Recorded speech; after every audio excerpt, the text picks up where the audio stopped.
어서 오십시오. 고품격 정치 토크의 세계로 오신 여러분 환영합니다. 오늘 구성급 정치 맛집에는 특별 메인 셰프 모셔왔습니다. 초빙했습니다. 이상돈 중앙대 명예교수, 안녕하세요. 네, 안녕하세요. 교수님 건강 어떠시죠? 네, 이제 잘 지내고 있습니다. 네, 네. 네, 항상 이렇게 멋있으시고요. 네. 멋있다고요. 아이, 별 말씀. 네. 보수 진영에서는 가장 멋쟁이로 통하시는 또 이상돈 교수님 모셨습니다. 가을 잘 보내고 계십니까? 네, 그렇습니다. 네. 좀 걷고 단풍놀이도 가셔야 될 텐데. 그저 그러고 지내고 있습니다. 책 보시고요. 네네. 글은 잘 보고 있습니다, 교수님. 교수님, 어제 비상경제 민생회의 대통령이 주재했더라고요. 생방송으로 중계됐는데 어떻게 보셨어요? 글쎄, 저는 크게 관심이 없어서 보지도 않았는데, 난 솔직히 전에도 한두 번 제가 이런 말씀을 드린 적이 있는데, 난 그 대통령이 지나온 과정을 보면은 경제나 민생에 대해서 이렇게 무슨 지식이나 철학이 있는 분이 아니잖아요. 네. 난 그래서 그 경험 많은 훌륭한 그 총리를 이렇게 모셨으면은 좀 이런 것은 좀 총리한테 좀 책임을 지고 가도록 그렇게 하는 게 좋지 않을까 하고. 예. 그리고 과거부터 대통령 선거 때 되면은 자기가 대통령 되면은 총리한테 많은 권한을 주겠다고 했죠. 사람 책임 내각을 하고 어쩌고저쩌고 그랬잖아요. 네. 그런데 잘 지켜지지 않았죠. 네, 그리고 특히 그렇게 봐요. 네, 특히 윤석열 대통령은 자신이 검찰 외에는 경력이 없으니까 네. 특히 이런 게 좀 필요하고 또 많은 사람들이 저를 포함해서 현 총리를 이렇게 경험 많은 분들을 이렇게 모셨으면은 경우에 따라서 이렇게 외교안보 이슈가 아니면은 네. 국무회의도 아마 총리한테 좀 직접 하고. 아하. 국무회의를 총리가 하게 되면 장관이 말이 트입니다. 네. 과거부터도 그랬어요. 아, 그래요? 그러면 네. 그래서 좀 이런 식으로 좀 정부를 운영해야 되는가 했는데 나는 그래서 이게 별로 잘하고 있다고 생각하지 않습니다. 만약에 대통령이 아니라 총리한테 맡겨놓고 뒤에서 쳐다봤다면 이건 좀 달라졌을 거예요. 또 경청하는 대통령 그리고 책임 총리 이 얘기도 얘기하는데요. 그렇죠. 우리 과거에도 보면은 일단에 그 대통령 은 뭐래도 대통령이에요. 그 앞에 가서는 다들 뭡니까 좀 긴장이 돼서 말이 잘 안 나오지만은 총리는 다르잖아요. 아, 그렇습니까? 그래서 좀 나는 좀 그런 걸 기대했는데 그게 안 되네요. 만사고고님께서 신문 보고 현안하는 총리 말씀이시죠? 총리님께서 좀. 글쎄 말입니다. 네, 알겠습니다. 지난달에서도 그렇고요. 그 전에도 우리 정치가 파국으로 향하고 있다, 이렇게 여러 번 지적하셨습니다, 교수님. 윤석열 대통령이 후보로 이렇게 유력해질 때부터 이 얘기를 하셨는데 지금은 조금 어떻게 생각하시는지? 그때 예상했던 대로 그냥 가고 있는 거죠. 가고 있는 거예요. 난 그래서 지난번 대선에 양당이 네. 또 후보를 선출하는 과정을 보면은. 네. 굉장히 비슷했어요. 예. 국민의힘에서는 홍준표 지금 대구시장이죠. 그 조국 가족에 대한 동정론을 폈다가 그냥 지지도가 폭락했잖아요. 예. 이낙연 전 총리는 또 뭡니까? 이명박 박근혜 사면론 했다가 지지도가 뒤집혔잖아요. 네. 그 양쪽 정당에서 그 강성 지지층들이 원하는 대로 그냥 이 경선의 결과가 됐고, 그래서 이제 정치도 지금 그렇게 흘러가고 있습니까? 그 결과가 이제 예상했던 대로 이렇게 나타난 거라고 봅니다. 네. 예상대로 불행한 거예요. 예상대로 그렇게 가고 있습니까? 네. 윤 대통령은 생각대로 가고 있습니까? 네, 그렇죠. 네, 이게 다 예상한 거 아닙니까? 그리고 상당히 윤석열 대통령이 이제 이명박 전 대통령, 박근혜 전 대통령 기소했음에 불구하고 네. 검찰총장에서 조국 장관 지명자를 네. 조국 장관을 막 이렇게 수사하고 그럴 때 상당히 많은 좀 뭐라 그럴까 보수 여론 움직이는 사람들 과거 말이죠. 네. 이명박 정부나 박근혜 정부에서 좀 고위층에 있었던 분들도 그 윤석열 총장을 이렇게 지지하더라고. 예. 그 원인은 뭐냐? 저 사람이 돼야만 수사해서 기소할 수 있다는 거죠. 누구를요? 전 정부 사람들을. 전 정부 사람과 민주당 사람을. 네. 그것이 상당히 나도 그거 좀 그때 그 이미 선거 전인데 예, 그런 분위기가 있더라고요. 나 그거 보고 좀 상당히 좀 내가 좀 놀랬어요. 예. 근데 그게 결과적으로는 오늘날까지 이렇게 연장이 됐지 않습니까? 지금 정치는 보이지 않고 사정정국만 보인다. 검찰만 보인다. 얘기 나옵니다. 문재인 그리고 이재명을 향한 검찰 수사는 계속 진행되는 걸로 보이는데 윤석열 정부 5개월 이렇게 계속 갑니까? 지금 앞으로도 가고 뭐간에 가고 있잖아요. 가고 예. 있고 이렇게 될 거로 상당히 예상했던 거 아닙니까? 그리고 또 뭐냐 그러면 그리고 민주당에서도 크게 나 할 말이 없다고 봐요. 뭐 국민 통합 협치 말할 자격이 있나요 민주당에? 왜요? 없죠. 20대 국회 제일 마지막에 예. 패스트 트랙이라는 극단적인 조치를 취해서까지 억지로 통과시킨 법률이 뭡니까? 공수처법하고 예. 정당 명문 비례. 네. 그 두 개 어떻게 됐어요? 아무 쓸모없는 짓 했잖아요. 그죠? 네. 그리고 나서 이른바 그 부동산 관련 세금 인상하고 뭐 이런 법률, 그 국민의 민생에 관한 거고 국민의 부담을 늘리는 거 아닙니까? 그런 거는 어느 나라나 양당 간에 협의를 하는 거지. 이렇게 단독 처리하는 경우 없어요. 그 결과로 보궐선거 참패하고 대선 지방선거 졌지 않습니까? 네. 그리고 또 문재인 대통령 마지막 순간에 억지로 통과시킨 게 뭐예요? 검수완박법인가? 전 세계에 유례가 없는 법이잖아요. 지금 미국의 트럼프 대통령 수사 총징이 누가 합니까? 검사가죠. 법무부가 하죠. 네, 법무부. 그죠? 네. 그게 뭐냐 그러면 법무부는 어디나 수사를 이니시에이트 할 수 있는 거 당연한 겁니다. 어떻게 검사가 수사를 못하게 합니까? 다만 우리나라처럼 검찰이 독자적인 수사 조직을 크게 있는 나라가 없다. 그 그렇죠. 문제죠. 검사들이 너무 힘이 세잖아요. 그거 하고서 구분을 해야 되는데 이 사람들이 민주당 사람들이 뭐 검수완박이니 뭐니 이거 피켓 들고 다니면서 그냥 그리고 세상에 없는 법이에요. 아무튼 검사들이 너무 힘이 세고 검사들이 경찰도 그리고 다른 권력기관도 너무 이렇게 힘을 발휘하니까 이 힘을 좀 덜어놓겠다고 근데 방법이 그건 완전히 잘못된 거죠. 네. 그래서 오늘날 난 민주당은 할 말 없다고 봐요. 그렇습니까? 네. 윤여준 전 장관이 월요일에 주진우 라이브에서 윤석열 대통령 철학이 없고 준비도 좀 덜 돼 있다면서 혹평을 하시더라고요. 근데 이거 누구나 대충 아는 일 아닙니까? 그렇습니까? 지금 새삼스럽게 말씀하시는 게 좀 그런 것 같네요. 알겠습니다. 네. 속보 말씀드립니다. 정의당에서는 새 대표로 이정미 전 의원 선출됐습니다. 이정미 전 의원이 정의당의 새 대표가 됐습니다. 국정원 2인자가 갑자기 그만뒀어요. 그리고는 검사 출신의 김현장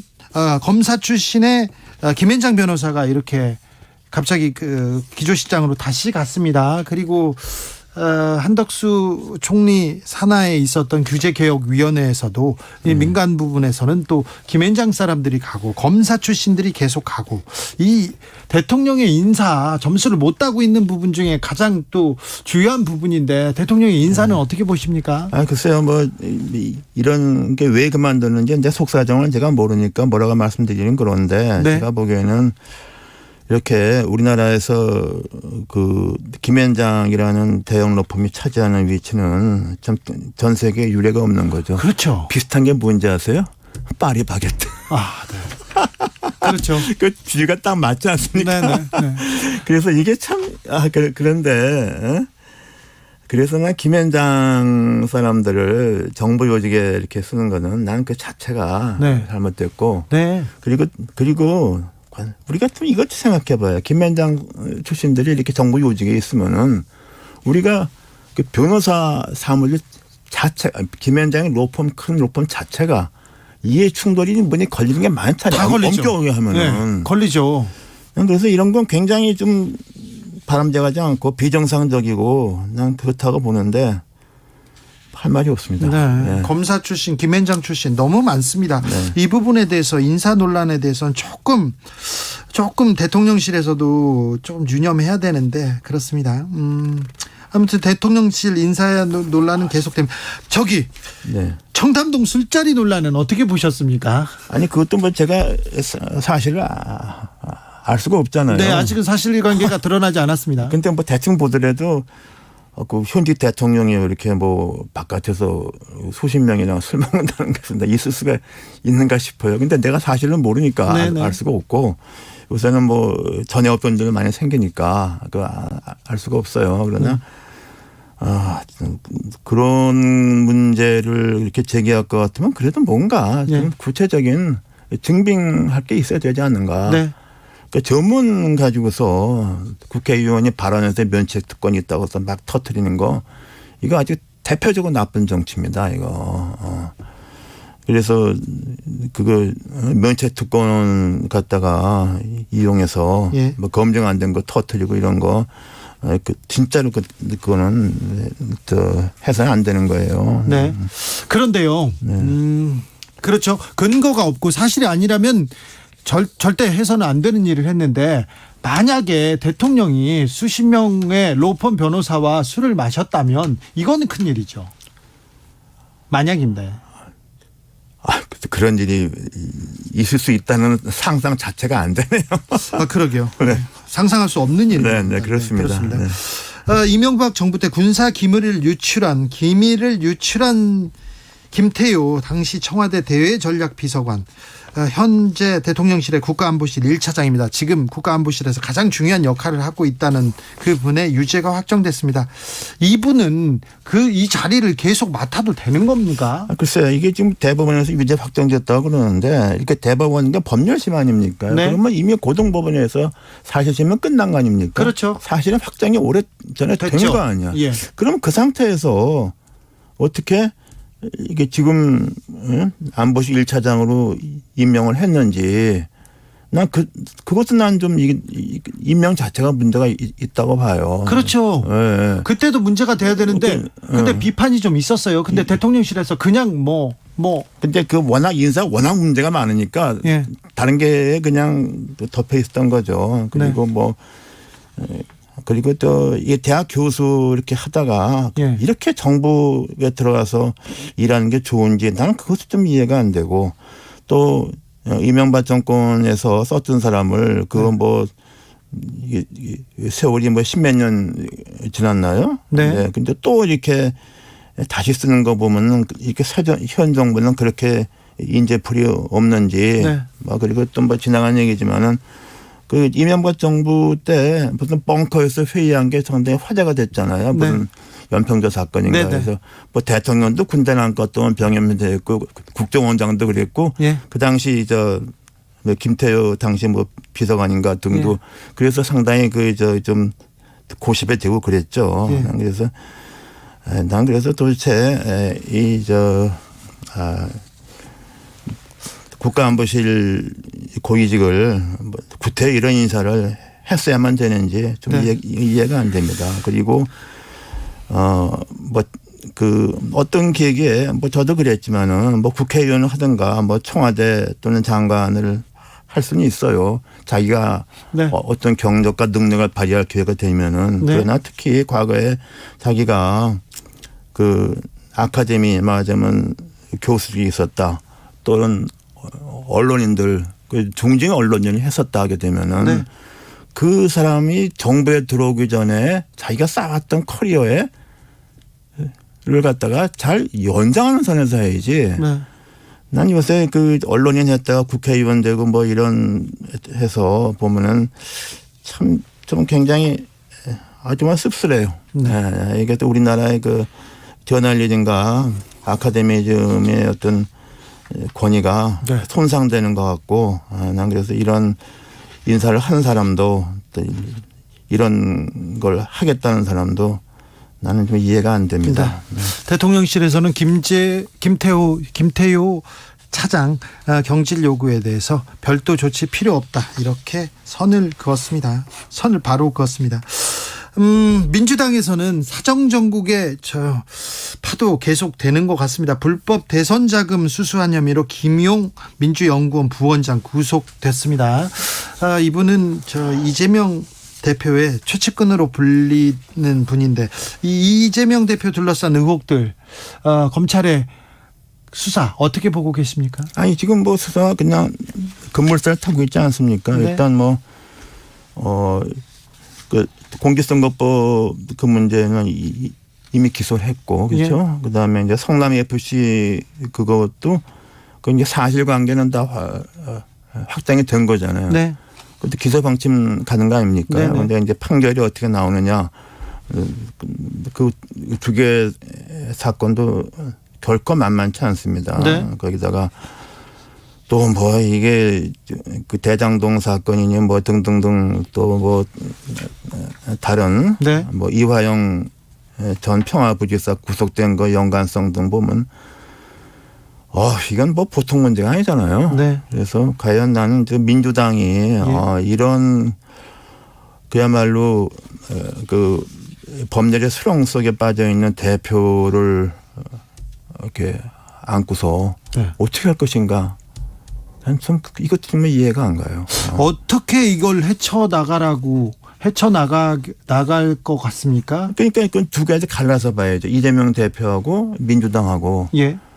제가 볼 땐 민주당하고 이재명 대표하고 같이 가면은 이 민주당은 뭐 거기에서 나는 지금 이재명 이게 한번 생각해 보세요. 네. 이재명 대표가 그 공직선거법 도지사 때 네. 그게 1심은 무죄였던 것이 굉장히 이례적으로 이제 2심에서 300만 원 네. 벌금 나와서 대법원까지 가서 오래 갔잖아요. 네. 그 대법원에 변호사도 너무 많이 써가지고서 네. 그 이낙연 전 총리가 경선 과정에서 문제를 제기해서 불거진 게 변호사 비용 문제 아닙니까? 네네. 그게 뭐냐 그러면은 그게 벌금 100만 원, 300만 원 그거지만은 그 소송하는 사람한테는 이게 뭐 1심, 2심, 3심까지 이게 변호사 비용이 이게 보통이 아니에요. 그렇죠. 그러니까 이게 결과가 어떻게 되는 간에 관계없이 이재명 대표가 과연 뭘 하겠냐고 이게.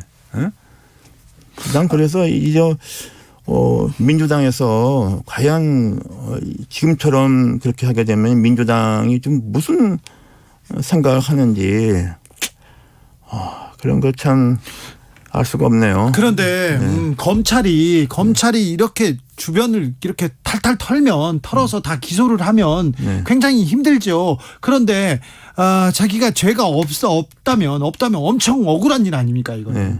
그러니까 끝까지 싸우겠죠.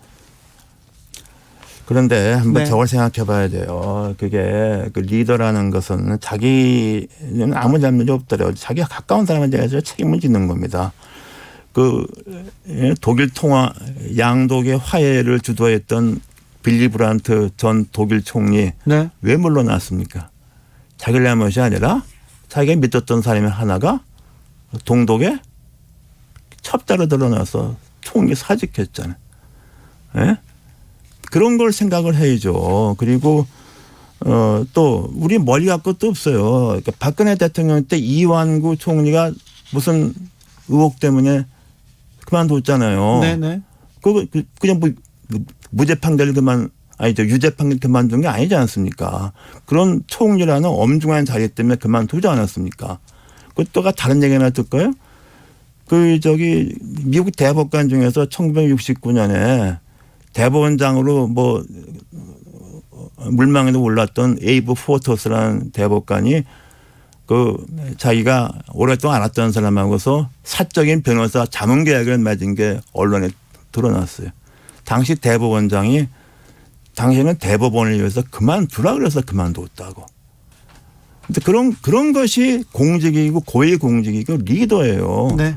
나는 그래서 형사법적으로 대법원까지 무죄까지 나는 무죄 추정이고 그런 비슷한 말은 누가 했습니까? 조국 전 장관이 그 당시 그런 얘기를 했잖아요. 네.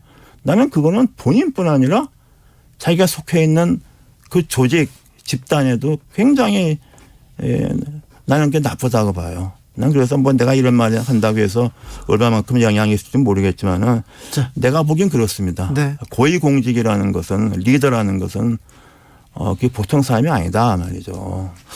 자, 이재명 민주당 대표는 이상돈 교수의 제자이기도 합니다. 그래서 애정도 있는데 그런데 대선 경선 과정부터 대선 과정에서 이미 검찰의 고발이 이것도 되고 저것도 되고 그러면서 그 이후 그때부터 검찰 수사가 이렇게 계속돼 있었어요. 네. 그래서 사법 리스크 했는데 그래도 대표가 됐다. 네, 대표가 됐고 지금 후보도 됐고 대표도 됐습니다. 그게 이제 말하자면은 우리가 이제 상향식 선출이죠. 네. 대표나 후보나 대선 후보나. 네. 근데 문제는 거기에 열성적으로 참여하는 권리당원 열성당원들의 그 구성이 네. 보통 사람들하고 정서가 다르잖아요. 양쪽이 다 그렇잖아요. 예. 그래서 지난번 대선 경선이 후보가 그렇게 나온 게 아닙니까? 나는 그게 지금 우리나라 민주주의에 상당한 난 문제라고 봅니다. 말아서 뭐냐 그러면 국민의 야가 40% 50%는 갈 데가 없어요. 예. 그리고 자기가 후보를 선출할 기회가 없고 이미 정해진 후보 중에서 아무나 찍어야 된다고 지금. 예. 그게 지금 우리나라 지금 이게 민주주의의 상태가 그렇게 돼 버렸어요. 네. 그리고 또 이른바 3당 4당이 있으면은 뭐 그건 다 없어졌잖아요. 네. 없어져서 난 지금 우리나라의 양당 정치의 그 폐해단이 네. 그야말로 이게 극단적인 상황까지 왔다. 난 그래서 우리 정치가 파국을 가는 게 아니냐. 네. 뭐 이런 내가 말을 하는 거죠. 조응천 의원이 검사 출신입니다. 근데 이분이 검찰은 이 대표를 본격적으로 조준한다. 그래서 정기 국회 회기내 이 대표 체포 시도할 수도 있다. 이런 얘기했는데 이 부분은 어떻게? 근데 이제 그게 조응천 의원은 그 민주당 의원이니까 이렇게 좀 톤을 낮춰서 얘기한 거죠. 아마 조응천 의원의 생각은 아마 나랑 같거나 비슷할 겁니다.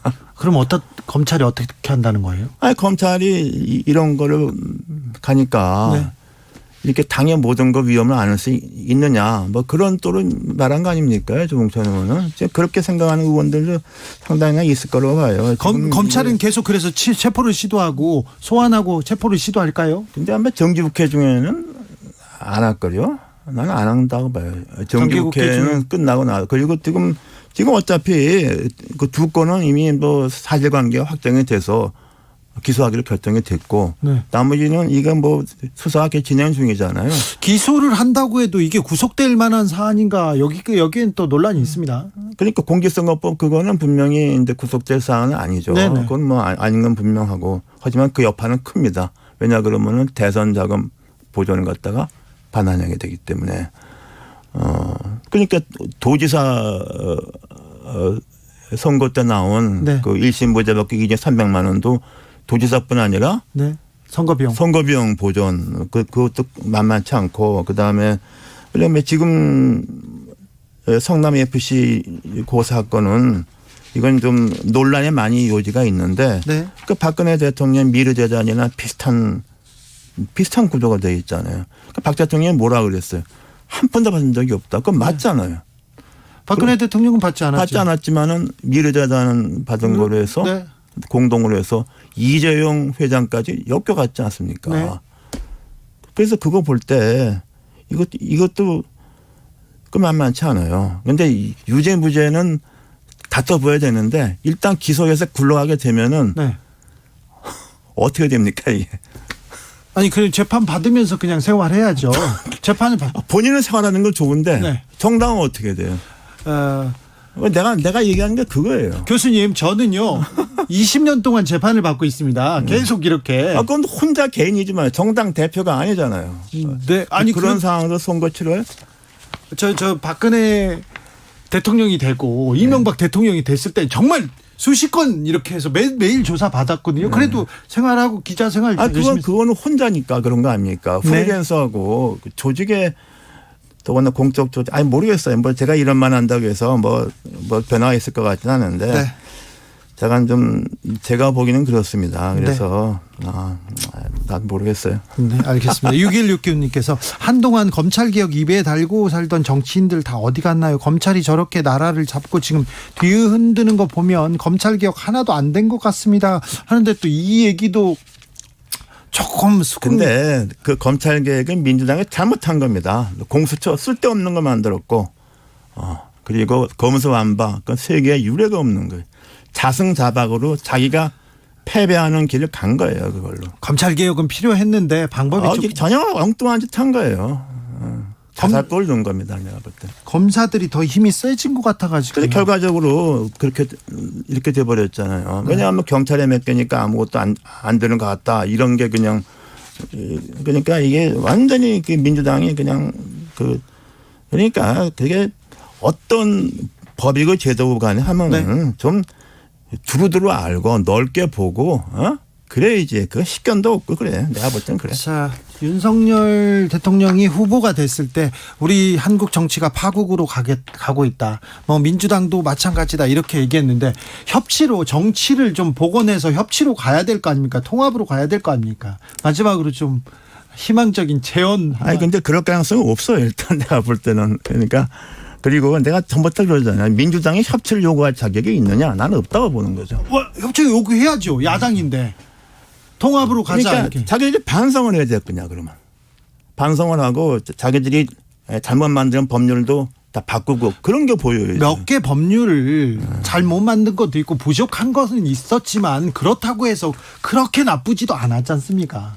근데 굉장히 중요한 것에서 실패한 거죠. 왜냐하면 노무현 대통령이 잘한 것도 많았지만 결국에는 대선에 2007년 대선에 패배한 것이 국가보안법을 쓸데없이 폐지한다도 괜히 그거 했고 사립학교법 무리하게 개정해서 그 두 개 다 안 해도 되는 거예요. 잘 못했어요 나중에. 그렇게 된 거예요. 그러니까 그런 거에 왜 집착을 하냐, 왜 반복을 하느냐 하는 거예요. 민주당이 집권했을 때 문재인 정부 집권했을 때 경제도 괜찮았고 그다음에 코로나 대응도 잘했고요. 다른 내용들은 괜찮았습니다. 부동산이 좀 문제가 있었고 나중에 조국 장관 사태가 큰 분란이 일어나기는 했지만 그렇지만 뭘 잘못했다고 사과해야 됩니다. 그리고 일방적으로 법률을 통과시킨 거 있잖아요. 공수처법이니 뭐 그런 거. 네. 난 그게 뭐 쓸데없는데 나는 민주당이 힘을 썼다. 올인했다고 봅니다. 쓸데없는 게. 네. 여기까지 듣겠습니다. 정치 맛집 이상돈 중앙대 명예교수였습니다. 감사합니다. 네.